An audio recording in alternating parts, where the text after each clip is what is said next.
Alright, welcome to another video of Journey Unknown. It's stinking hot here. I'm like, well, how are you so pumped up? Do you know why I'm pumped up? Because I just walked across the road and I had got my spear gun fixed. So I come back and I was like, I'm going to grab a ginger beer, kick back, do this episode, and yeah, up and about. But it is extremely hot. Last time we filmed this Facts and Figures episode, we were in Coronation Bay. We are now in Exmouth, to let you guys know where we are. Everyone's like, oh my god, why are you travelling so fast and all that sort of stuff.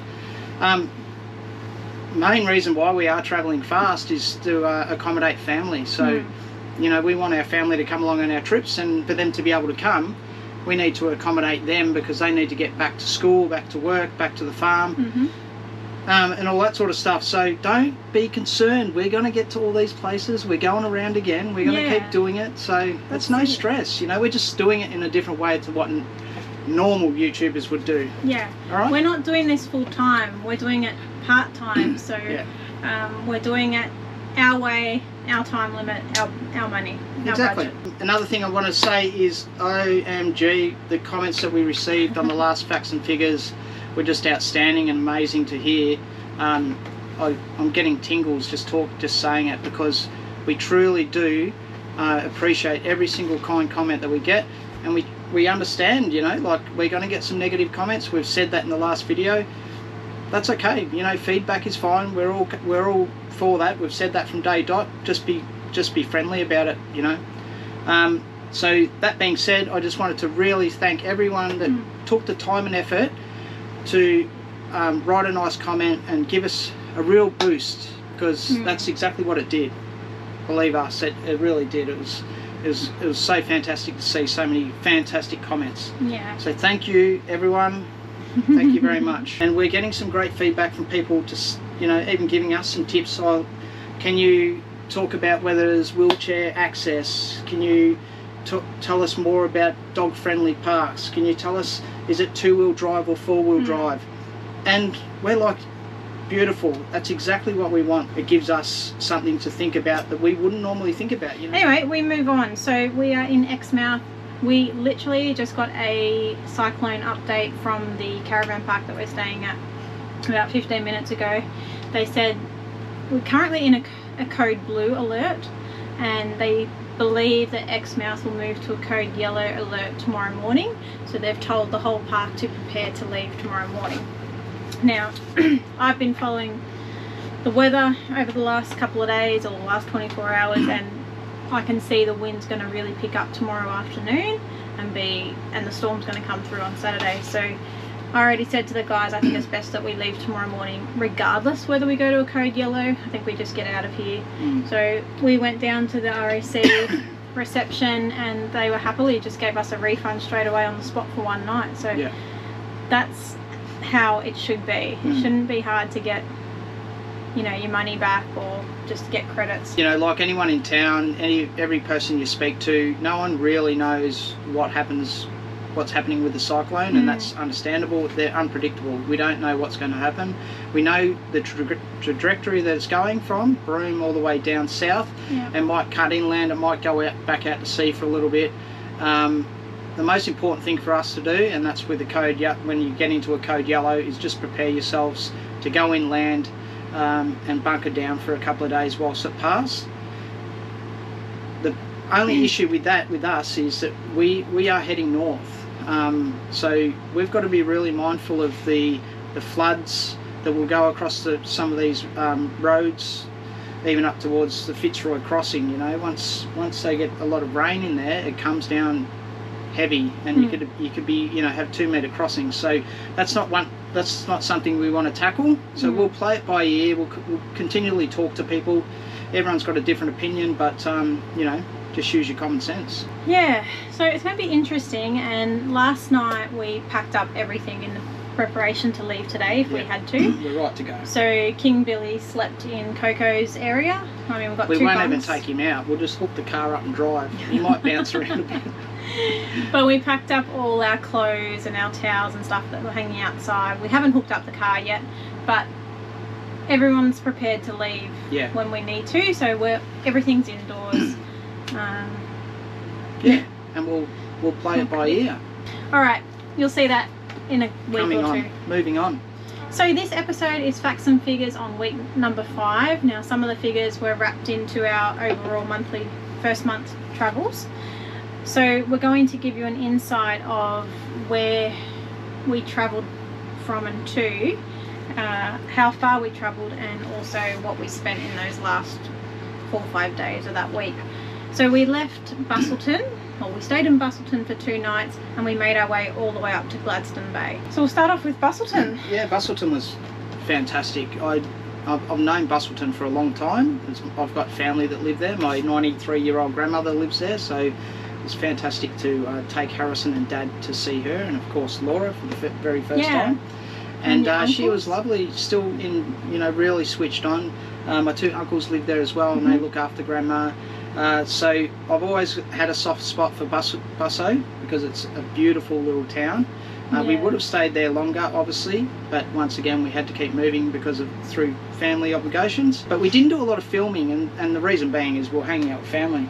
Yeah, so we just really relaxed in Bustleton. Yeah. You won't see a lot of footage on that. I've put some in now of us just chilling out at the beach, and that was really nice, just the 4 of us sitting in the water, and Coco just it was good. throwing the ball. And the weather has been amazing. Yeah.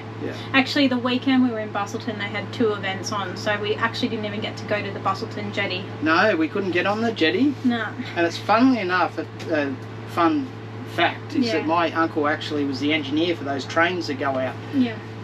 So it would have been good to take Harrison on there, but it was chock-a-block with that event. They had a marathon on the day before, and then they had the swimming event, so it was just really busy. Anyway, so we stayed in Bustleton with Troy's uncle for 2 nights, and then on the Monday we left and drove up to Sandy Cape, and Troy had the great honours of driving in the morning stint and driving through Perth.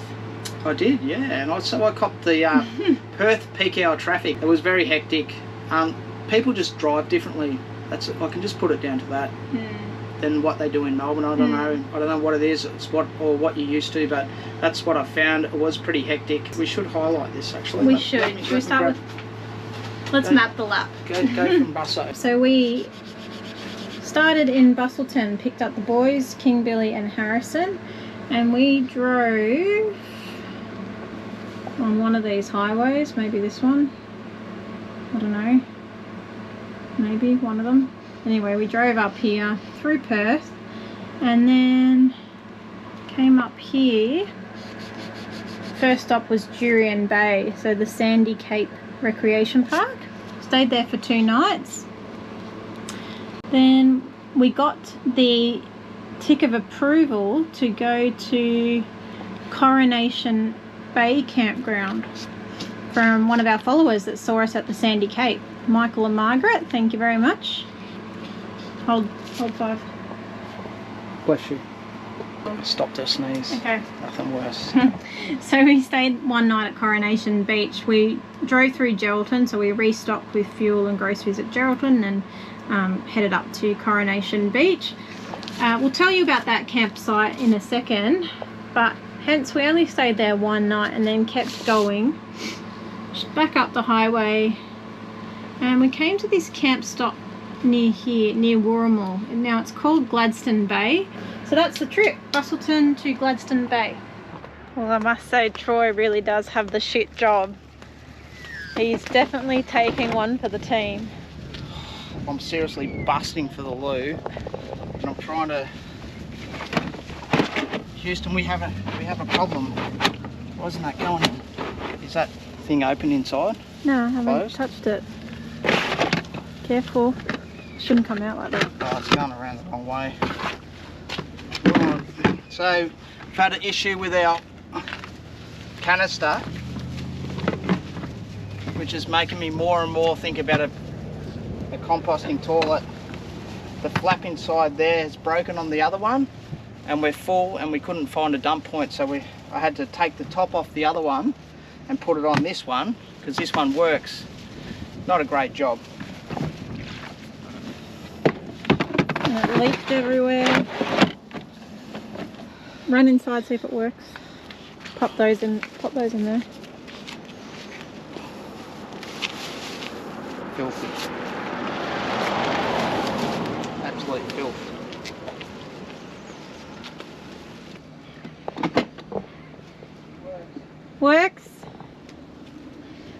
Good. Sandy Cape. I loved Sandy Cape. I could have stayed there a lot longer. Yep. The beach was stunning, but we didn't stay at the right campsite. We stayed in the southern zone. The northern side was a little bit better, and it's one of these things with these low-cost camps. When you pull up, you're asked to pay straight away and then drive into the campsite. Now the downside to doing that is that you could pay and then say, oh, I'm going to stay 3-4 nights, but get in there and then all of a sudden there's no room. Yeah.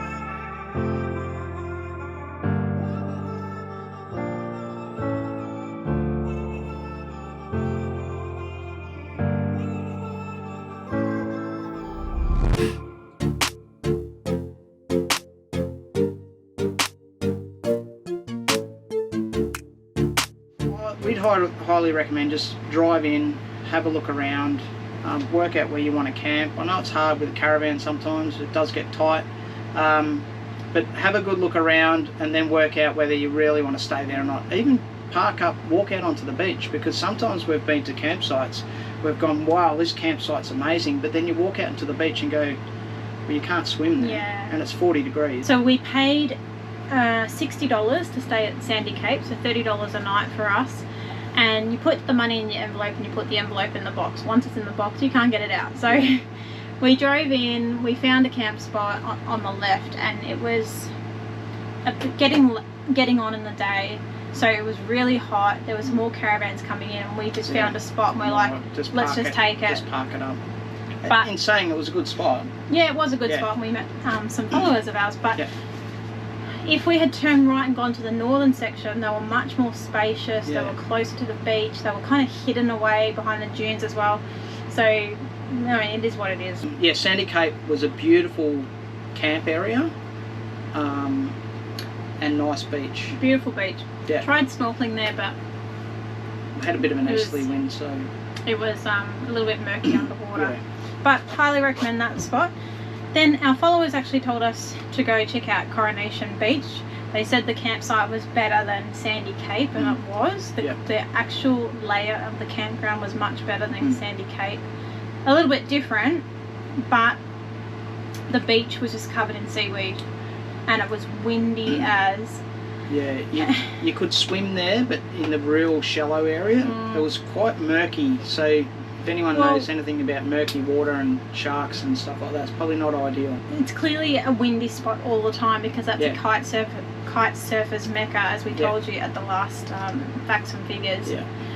So there's a kite surfing and windsurfing club based there, and they're there all the time. So. Yeah, you can do courses and stuff like that. And we did intend to stay for 2 nights, so we paid the $10 a night. So we paid $20, but we left. We left a day earlier. That's another rookie error. Yeah, you could potentially just pay each day as you go. You know, because things change. Someone might get hurt or whatever. You might need to go back into town, or you might lose water. The other thing is that it's off-peak season, so you don't really need to worry about people coming in. You're in the site; they can't take your site. Yeah. So as long as you pay each day, that's fine. Yeah. There's nothing wrong with paying by the day.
ripper spot actually, probably one of the better ones, although I really did like Sandy Cape.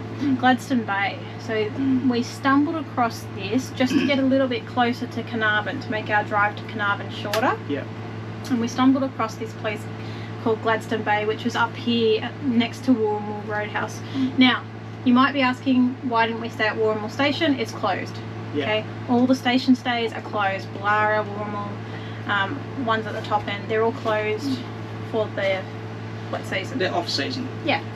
Yeah. So that's one of the cons of this time of year. Yeah. But that means there's less fans on the road, so it's good for us. The roads are just so quiet. Yeah. Like we're loving it. If you can handle the heat, then come at this time of year, or the inconvenience if there's a cyclone or whatever. So yeah, if you've got the ability to just move around as freely as you can, then you can combat cyclones, floods, bushfires, whatever. So back to Gladstone Bay, we pulled up here, I can't even remember what time it was, but anyway, the sun was going down, it was magnificent. Troy and I just got I got my fishing line out first. He's like, what are you doing? And I'm like, going fishing. I'm like, you can't catch a fish before me. So I grabbed the bag of pippies, I put them in my pocket, and I just walked into the water in my shorts, and I just started flicking lines, and all I was catching was rocks.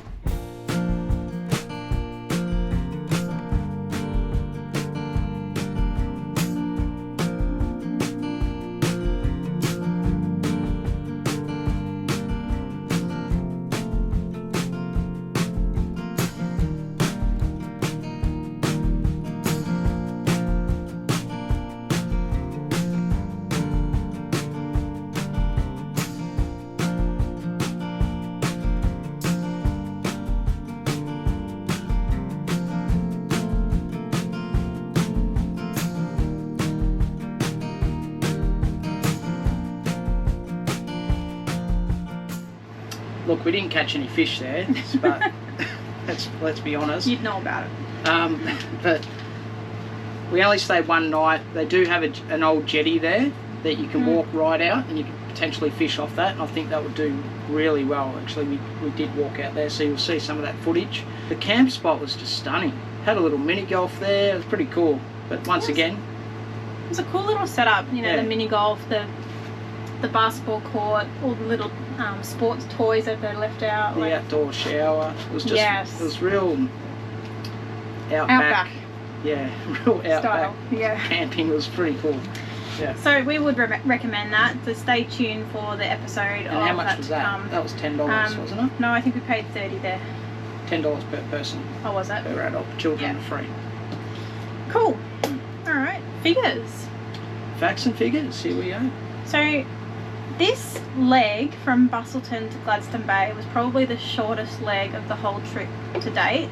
So K's travelled was only, we're up to 6,244, so we only did less than 1,000 Ks in that week than probably anywhere else that we've travelled. Maybe apart from Esperance, but yeah. So we didn't move all that much. We did some shorter stints. So fuel, we're at 2,742 at the moment total. Groceries $1,053, cash out $900, accommodation $908, miscellaneous $696, eating out $150, and activities $391. So the total that we spent after 5 weeks on the road is $6,842.56. Now, I think I spent another 2 hours on my budget this morning. Just trying to tidy it up. Just going bloody mental. And the miscellaneous, I'm now going to break it down as to what it actually was, because you guys don't really get to understand what is miscellaneous. It's not groceries, it's not accommodation. What the hell is it? Well, it's eating out, it's coffees, it's breakfast, it's buying a camp table, a new camping chair, or it's dropping off at the bakery. Yeah. So just little things that you don't probably add up as you go. Yeah, I'm going to break that down further, so at the end of the trip we'll actually get a better insight. I'll tell you what, the eating out's gone up, but we're enjoying it. So a lot of people say to us in the comments, make sure you enjoy your holiday. Just don't worry, you know, how come when you're traveling so fast, like make sure you stop and, you know, see everything. It's like, we are, but on our time. Put it this way, you could stop as long as you want and you still wouldn't see everything. So you're not going to see every single thing, and a lot of that is determined by the weather, what the wind's doing and all that stuff. So we're okay with how we're travelling, and like I've always said, we're going to do this again, so don't stress. Yeah. But this will give you a good insight into, you know, what it costs per month. Yeah, and you know what? We're still going to spend all this money on fuel. We're just spending it quicker than everyone else. Yeah. Same with groceries. Trying to get the grocery budget down, but it's bloody not helping in Exmouth. No, no. But never mind, you've got to eat. Troy did the shopping yesterday and he told me this morning that a carton of eggs was $7. And we've got... It kills us because we get free eggs. We've got chooks at home laying 20 eggs a day. It's like I'm flogging out $7 to these mob. Anyway, now, one question that we get asked a lot is about Kui, Miss Coco. So, what breed Coco is. So she's a Hungarian Vizsla. She is going to be 8 years old in April. So she very much looks like a puppy still, but you'll start to see a lot of the grey in her nose and under her neck. Yeah. Under her nose. The other question that we're getting a lot from people, that especially dog owners that want to travel in Western Australia, is about 1080 baits. And they're extremely prevalent everywhere. You've just got to be so vigilant, have your dog on a lead as much as you can. Obviously with swimming and stuff like that, it's going to be fine, but generally what happens is they'll poison all the national parks, and birds, crows and stuff come and pick that poison up, and they can fly and drop it off into different places. You know, your dogs are your family really, and unfortunate they still use 1080. We wish they didn't, but they do, so you just got to be really careful where you go and have your dog on the lead as much as you can. Yeah, we're pretty relaxed with Coco. She's off the lead a lot, but she comes back, and if we find that she's going into the bush and she's sniffing around, then we'll go and get her and bring her back. And you might think that it's going to be too late, but she's pretty good. It's very rare. It's very rare that she'll walk off into the bush, and she's generally always with us. So you'll see when we were on the Ningaloo coast, she was in the caravan or on the sand all the time. Yeah.